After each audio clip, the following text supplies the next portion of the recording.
Bismillahirrahmanirrahim. Ikhwati fillah rahimani wa rahimakumullah. Kita melanjutkan pembahasan kita tentang majruratul asma.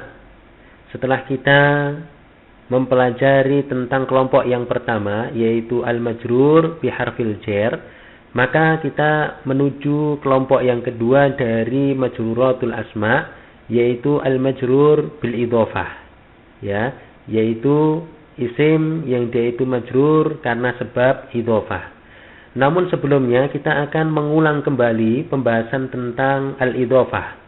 Pernah kita sampaikan secara singkat pada pembahasan yang telah lalu tentang definisi dari idhofah, ya. Bisa dilihat kembali pembahasan yang telah kita sampaikan. Tidak ada salahnya kita mengulang pembahasan tentang idhofah ini, akan tetapi pada kesempatan kali ini tentunya kita akan lebih meluaskan pembahasan kita tentang al-idhofah itu, ya. Baik, idhofah adalah bentuk penyandaran suatu kata atau isim dengan isim yang lain. Kami ulang bahwasanya idhofah adalah bentuk penyandaran suatu isim dengan isim yang lain. Kita ambil contoh misalnya, Kitabu Muhammadin, bukunya Muhammad, ya. Di sini ada dua isim, ya. Isim yang pertama kitab, kemudian isim yang kedua adalah Muhammad. Contoh yang lain adalah khatamu zahabin, ya, cincin emas. Ada dua kata, ya, disandarkan kepada kata yang lain, yaitu khatam, ini kata yang pertama, kemudian zahab, ini adalah kata yang kedua. Baik, kita perhatikan dari contoh-contoh di atas, ya, bahwasanya isim yang pertama yaitu kitab dan khatam itu dikenal dengan istilah mudhof. Jadi isim yang pertama yang diletakkan di depan itu dinamakan dengan mudhof, ya. Kalau dalam contoh ini adalah kitab dan khatam. Ini kita kenal dengan istilah mudhof, ya, adalah kata yang dia diletakkan di awal, ya, di awal. Baik, isim yang kedua kalau dalam contoh ini yaitu Muhammad dan Zahab itu dikenal dengan istilah mudhof ilaih, ya, dikenal dengan istilah mudhof ilaih. Sehingga, ya, mengingat susunan idhofah adalah terdiri dari mudhof dan mudhof ilaih, ya, terkadang istilah idhofah dikenal dengan istilah mudhof ilaih, ya. Baik, ikhwati fillah, bahwasanya i'rab mudhof, ya, i'rab mudhof itu mengikuti kedudukannya di dalam kalimat, ya. Kalau mudhof dia i'rabnya tentang rafa, nasab atau jarnya, dia mengikuti kedudukannya di dalam kalimat. Adapun i'rab dari mudhof ilaih adalah selalu majrur, ya. I'rab dari mudhof ilaih selalu majrur.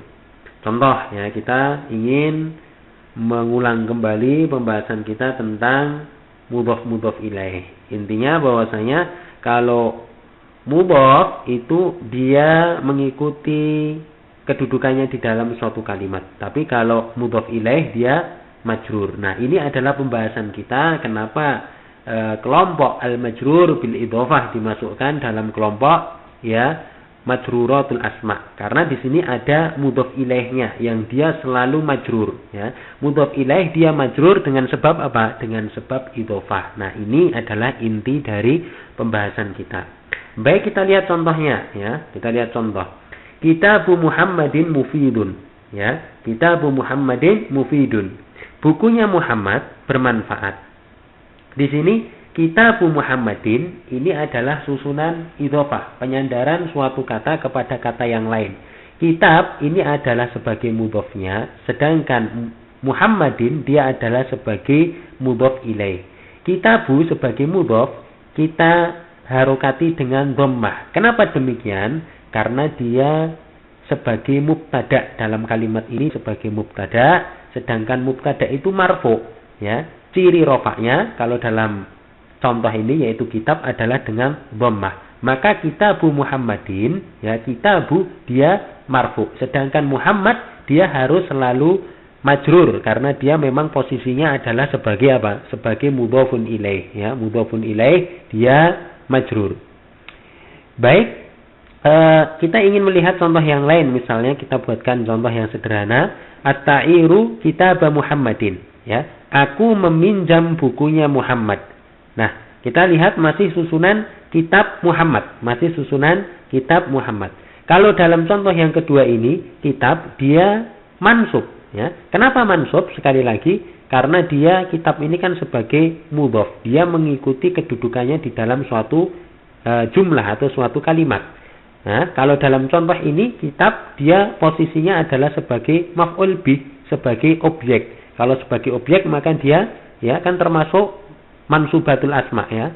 Maka dia mansub, ya. Kitab maka kita harokati dengan fathah karena kitab dia adalah sebagai objek atau dalam bahasa Arab kita kenal dengan maf'ul bih. Dia mansub.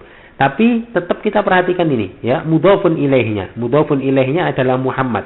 Dia tetap majrur, ya. Dia majrur, ya. Sekali lagi, karena ini susunan idhofah, ya. Kitabu Muhammad ini adalah susunan idhofah, ya. Kalau dalam contoh awal Kitabu Muhammadin, ya, kitab dia sebagai mudhofnya dia marfu, Muhammadin dia adalah majrur karena posisinya memang sebagai mudhofun ilaih. Ya, demikian pula contoh yang kedua, Kitab Muhammadin, di sini kitab dia sebagai mudhof, ya. Kalau dalam susunan kalimat posisinya sebagai objek, dia itu mansub, akan tetapi Muhammad dia adalah sebagai mudhofun ilaih, maka dia harus selalu ya majrur, ya, mudhof ilaih, ya, dari kata kitab. Baik, ya, kita perhatikan contoh yang lain, contoh yang ketiga untuk lebih memudahkan pembahasan kita, ya, tentang idhofah, tentang mudhof ilaih, ya. Di sini kita lihat, misalnya contoh yang ketiga, hadhihi al-mulahadhah, ya, hadhihi al-mulahadhatu maujudatun fi kitab Muhammadin, ya. Catatan ini terdapat di bukunya Muhammad, ya. Di sini kita perhatikan kitab Muhammadin. Di sini masih susunan sama, susunan idhofah, ya. Kitab Muhammad, akan tetapi kitab di sini sebagai mudhofnya dia majrur. Kenapa? Karena memang dia didahului huruf jar sehingga dia majrur. Ya, posisinya sebagai mudhof. Sekali lagi, kalau mudhof dia itu i'rabnya disesuaikan dengan kedudukannya di dalam suatu jumlah atau di dalam suatu kalimat. Namun berbeda, ya, ceritanya dengan mudhof ilaih, maka dia selalu majrur. Maka kita lihat di sini, ya, kitab Muhammad dia kitabi Muhammadin, tetap, ya, majrur. Muhammadnya dia majrur, ya. Mungkin itu sekilas, ya, pembahasan kita tentang, ya, al-idhofah, ya, sudah dapat dipahami. Intinya bahwasanya kalau idhofah itu adalah penyandaran dari suatu kata, ya, kepada kata yang lain, ya. Ya, kata yang di sini itu isim, ya. Isim yang pertama, ya, itu disandarkan kepada isim yang kedua. Kalau isim yang pertama dia itu dikenal dengan mudhof, ya. Kemudian isim yang kedua yang terletak di belakangnya itu adalah sebagai mudhof ilaih, ya. Kalau mudhof dia mengikuti i'rab sesuai dengan kedudukannya di dalam kalimat. Tapi kalau mudhof ilaih, dan ini pembahasan kita, kalau mudhof ilaih dia itu selalu majrur, ya, dia selalu majrur. Baik, kami kira dapat dipahami, ya, sekilas tentang pengertian dari al-idhofah. Sekali lagi, idhofah pernah kita sampaikan pada pertemuan yang telah lalu.